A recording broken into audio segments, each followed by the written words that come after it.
Nako, heto na mga kabayan, Lacson na bumitaw na. Tanggal ang maskara, sinapubliko. Nako, hindi po nakaporma sa malaking ebidensya. Marcoleta, pinakita na. Yan po ang ating alamin mga kabayan sa video ito. Pero bago po natin simulan ito mga kabayan, palike naman po ng video ito. Malaking tulong po yan mga kabayan. Maraming salamat po. At eto nga, pasadahan po muna natin itong mga nagte-trending na balita dito sa social media. Okay, at eto nga mga karibo natin ang balita mula sa Ang Balita Ngayon. Vice President Sara may hawak umanong ebidensya laban sa Makabayan Black. Nako, may ebidensya na mayroong mga members ang Makabayan Black na galing sa kanila papunta sa NPA. Aba, minsan nga, sabi dito, minsan nga marami ang nagsasabi yung mga dating rebelde na-recruit. Sila galing doon sa Makabayan Black ng mga party list groups. Ayan mga kabayan So, hindi naman po lingid sa ating kaalaman, no? Itong mga sinasabi ni Vice President Sara Duterte. Kasi even sa balita, nakikita po natin na yung mga members ng Makabayan Black, no? Or ng Kabataan Party List, no? Pag nagkakaroon po ng enkwentro ang ating mga armed forces, ay natatagpuan po sila doon, no? Na nandoon sa kabilang bakod. Okay? Kaya tama lang, no? Tama lang na ibulgar din na ito. Ipakita, no, ni Vice President Sara Duterte ang totoong kulay ng Makabayan Black. No, hindi pwede na sila na lang palagi, no? Sila na lang palagi ang nanggigipit. Sila na lang palagi ang nang aakusa, no? Hindi po pwedeng manahimik na lang palagi si VP Sara kasi biruin mo, napakatagal na po nila ginagawa yan mga kabayan, tapos hanggang ngayon ginagawa pa rin nila. Okay? At ito nga mga karibin natin ang naging komento ng ating mga kabayan patungkol po dyan. Sabi po ni Ronnie Piligon, lalaban tayo VP Inday, Sara, kasama ni Senadora Amy at yung ilang mga gising sa katotohanan kung Rise, kung Suntay, kung Barisaga, kung Liveste, Attorney Respicio, Attorney Vic Rodriguez at marami pang iba. Mabuhay kayo. VP Inday at Senator Amy, kayo ang mga John of Arc, Joan of Arc sa kasaysayan ng Pilipinas. Hindi kayo maging santa bilang araw. Pero sa nakikita ko kayong dalawa ang tanging pag-asa ng mamamayang Pilipino. Mayroon siyang ditong ibig sabihin, may pinapadating po siya sa atin. Sabi ko nga, sa lahat ng tao dito sa mundo ay hindi perpekto, tanging Diyos lamang ang nakakaalam. Correct, no? Pero yung tono ng kanyang komento dito mga kabayan, something to do with tandem, no? Ni VP Sara at ni Senator Amy Marcos. So, which we don't like, mga karibin natin. Okay? Sabi naman po ni McQueen, now I understand bakit galit na galit sila kay BP. Ilabas na yan para makita ng taong bayan. Correct? No need na. Ilat siya pa lang ng gilagid nila Franz Castro Franz Castro pa lang Tapos i-compare mo, marami nga nagsasabi, di ba, yung mga dinala sa ICC na mga biktima mga pagkapamilya ng biktima, ay sinasabi mga membro din daw ng mga makakaliwa. Sabi po ni Joseph, true, kung dito sa Metro Manila ang mga tina-target squatter area, lalo na dito sa Payatas, Barangay Up Campus. Yung tina-target daw para ma-recruit mga kababayan. Sabi naman po ni Mario, correct ka dyan, matagal ng pugad ng NPA ang Congress, kaya tuloy-tuloy ang recruit dahil sa malaking budget na nakukuha nila sa Congress. Ayan na. So may nakukuha pala silang budget, no? Na dinadala. Sabi po dito, may mga budget ang ating gobyerno. Kasi ano ba talagang project nila? Diba, wala naman silang pinapakitang project sa atin, di ba? Itong mga party list na ito. So, the people concluded, no, na yung kanilang budget ay napupunta doon po sa makakaliwa. So, what do you think mga kaubayan? Just comment down below kasi papasadahan din po natin itong isa pang balita bago natin i-play yung video patungkol naman po kay Madriaga. Kasi ito po ngayon ang key, no? This is the key witness na ipinagmamalaki po nila.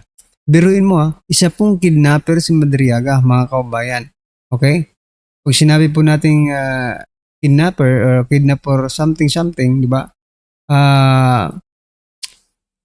Nangaano sila ng kukuha ng bata or something na valuable, di ba? Then, pinagpapalit po nila sa pera. And, ang gusto nating i-point out dito, itong statement na ito. Sabi po dito, lalaking nakulong sa kasong pagdukot ng tao kapalit ang pera. O yan na, pagdukot ng tao kapalit ang pera. Tinanggihan umano ang 1 billion na suhol. Diba napakahimala niyan? O ikaw mangdudukot ka ng tao para sa pera. Ano yan, risky yan. Too risky pa yan, mga kaubayan, for you. Hindi mo alam kung talagang at hindi pa aabot ng bilyon, di ba? Pero dito 1 billion na ang hinarap o ang isusuhol sa'yo, ayaw mo pa rin. Kaya nakakapagtaka itong si Madriaga kung bakit hindi niya tinanggap, di ba? Nag-viral sa social media ang pahayag ng abogado ni Ramil Madriaga matapos igiit na tinanggihan daw ng kanyang kliyente ang alok na 1 billion upang huwag tumistigo laban kay VP Sara. So huli, no? Huli na kayo. Where is the logic, no? Nasaan po ang reasonable reason dyan ninyo? Kasi wala tingnan mo. Magdukot sila ng tao kapalit ang pera, no? Ilang milyon lang 'yon. But kinagat niya, no? Trinabaho niya. Pero itong 1 billion hindi niya tatanggapin. O, diba mapapaisip ka? Kung bakit. Kaya itong attorney ni Madriaga dapat kang magpaliwanag. Paano nangyari 'yon, sir? Diba? Sabihin na natin 1 billion. Attorney ka niya. Ngayon, kung makuha na talaga nila yung 1 billion, kahit bigyan ka ng kalahating billion, 500,000 million, mayroon pa rin po. Diba? Attorney, ito sa'yo. 500,000 million. Hati tayo dito sa 1 billion. Sige Or di kaya, attorney, tanggapin na natin tong 1 billion tapos asikasuhin mo kaso ko para makalabas na ako. Di ba? Ganun kasimple mga kabayan, no? Simple logic that makes it sense, no? Pero hindi po nila nahuli po sila kasi hindi po nila napag-aralan masyado, no? So ito pong naging komento ng ating mga kabayan patungkol diyan. Sabi po dito ni Durana, parang Remulla Brothers lang yan. The unbribables. Nga no? The script was delivered, the audience gone, chaos, and the scriptwriter dies laughing watching the drama. But later on, the scriptwriter, the reader, and the other character involved will be struck by karma. And the audience will be dies laughing at them. So, ito po yung sinasabi niya mga kabayan, ito po yung parang context ng drama. Diba? Kidnapper but with good faith, aray ko po. Bend the law, story twist, ayan. Sino ang sumuhol? Parang kwentong Remulla Brothers lang, pang Sarsuela, correct?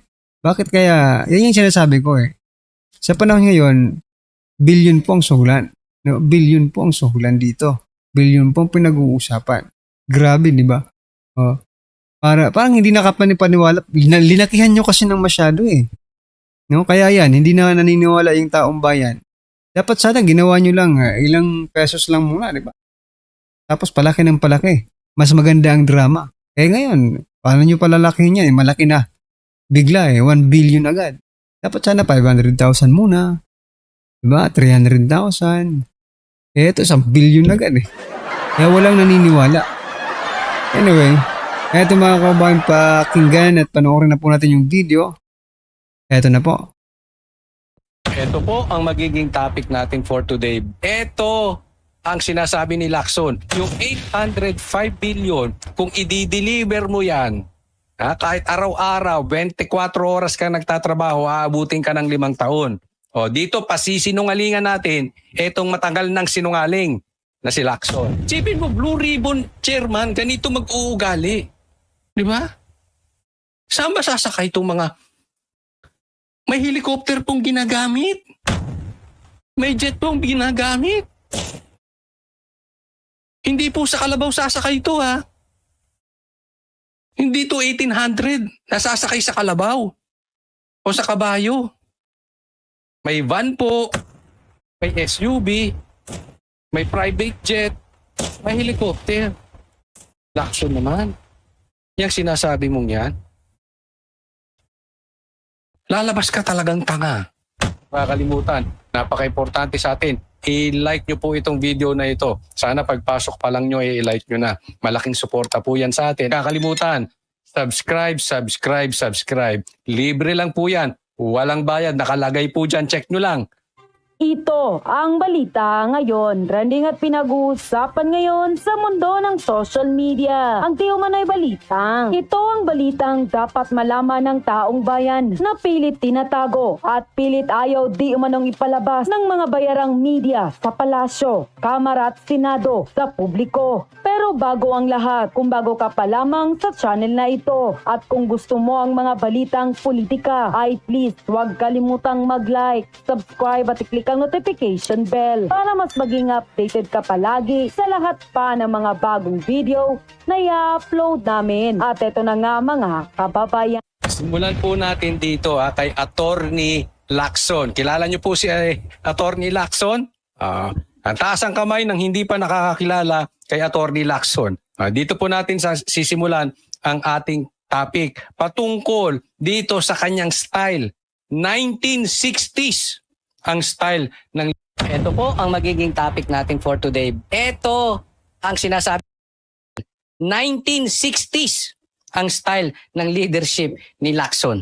Pag-usapan po natin. Kwentahin ay kaduda-duda para kay Senador Ping Lacson ang pahayag ng 18 nagpakilalang dating sundalong Bakit naman? Bakit hindi siya naniniwala at kaduda-duda tong 18 ex-Marines? naging empleyado Tawagin na lang natin silang 18K. Alam nyo na yun, pag sinabi kong 18K, 18 ex-Marines. Bakit 18K? Dahil parang ginto ang kanilang puso. May ginunto ang puso. Kasi hindi naman sila Marines lahat eh. 16 po yung ex-Marines, 2 sundalo. So para, kaysa sabihin nilang fake news tayo, kahit naman sinasabi na ng GMA, tawagin na lang nating 18K. Okay po ba? Sige, tuloy. ni Zaldico.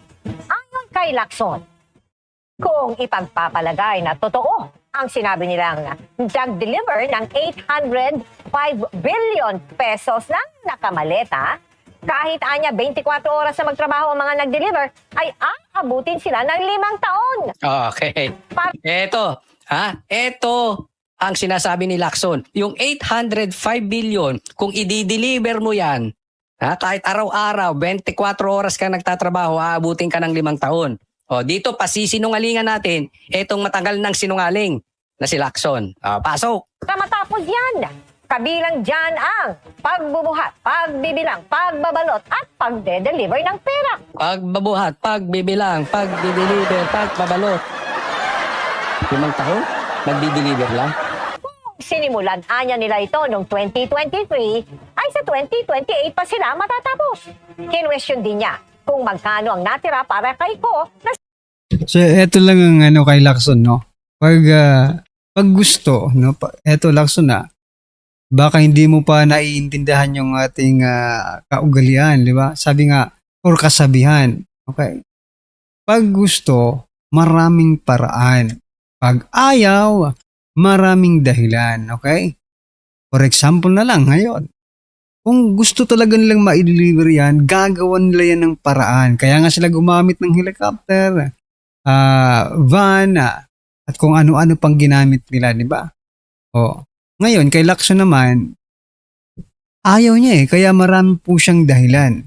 Even, no, yung pag-deliver, ay gusto niyang i-question, di ba? Questionable sa kanya yung pagdi-deliver. Bakit kaya?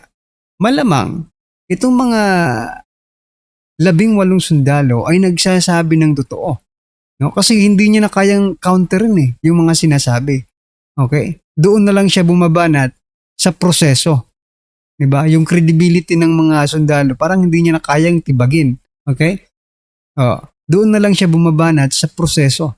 Kung paano nila na-deliver yung ganong kalaking kwarta. Diba? Sinasabing nag-utos ng paghatid ng pera kung na-deliver nga ang sinasabi nilang 805 billion pesos. Okay? Pasinungalingan po muna natin, ha? Ano daw yung nakuha ni ano pang natira kay Saldico kung nag-deliver to ng 805 billion? 'Di ba? Parang sinasabi niya, hindi ito totoo. Huwag po natin kakalimutan. Dati, itinuturo nilang mastermind si Saldico. Kaya nga pinahahanap nila sa Portugal o kung saan anong bansa man. So sa madaling salita, kay Bongbong na amo nitong si Pinky Lacson at kay Tambaluslos at kung sino man yung mga magnanakaw pa dyan, mastermind. Hindi sila kasabwat. Ang totoong mastermind yan, si Saldico at marami pang iba na So, kung talagang gusto talaga malaman, no, itong lahat ng ito, kung ito ay totoo or hindi, bakit hindi po nila pauwiin dito si Saldico? Diba? Sabi ko nga kahapon, araw-arawin natin to si Saldico. Manawagan tayo kung nasaan na siya. Diba? Hindi porket nagsabi na po siya ng mga ganyang bagay ay hindi niya na ito panindigan. Diba? Kasi hanging po tayong mga Pilipino Diba? Hanging po tayo. Sinabi na ni Saldico, sinabi niya ganito, itong mastermind. But how can he justify the claims that the President and the former House Speaker are involved? Kaya dapat talaga umuwi siya dito. Ito nga ang problema sa gobyerno natin No? Hindi na po binabalita kung maybe because of the security, the process ng pagkuhuli. So maybe ma-shock na lang tayo isang araw nahuli na po nila si Saldico. But ang tanong, kailan po yan? Baka sa bagay, it's okay lang. Okay lang kung hindi nyo ngayon mahuli. Diba? Kung hindi nyo mapauwi ngayon. Kasi pag si BP Sara na po ang presidente, malamang sa malamang, kahit saan magtago ng lungga itong si Saldico, makakauwi yan at uuwi niya ng gobyerno. To testify. Okay? At patunayan niya yung mga sinasabi niya. Mas magiging madali na yun mga kaubayan. Bakit? May mga kumanta na Orly Gutesa, posibleng bumalik yan. Diba? Itong 18 Marines. So, sila mismo within the company ni Saldico o kay Saldico na nagtatrabaho, diba? Sila ang testigo. Bakit hindi sila credible na testigo?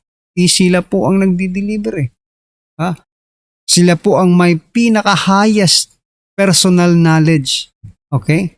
Sa ginawa sa flood control, mga kaubayan. Sa pera hindi sa mga project. Sa perang dinideliver nila. Okay? Well, anyway mga kaubayan, ano po ang inyong opinion, reaksyon patungkol po sa video ito? Just comment down below. At syempre, huwag po kalimutang i-like at i-share ang video ito. Maraming salamat po. Malaking tulong po yan mga kaubayan.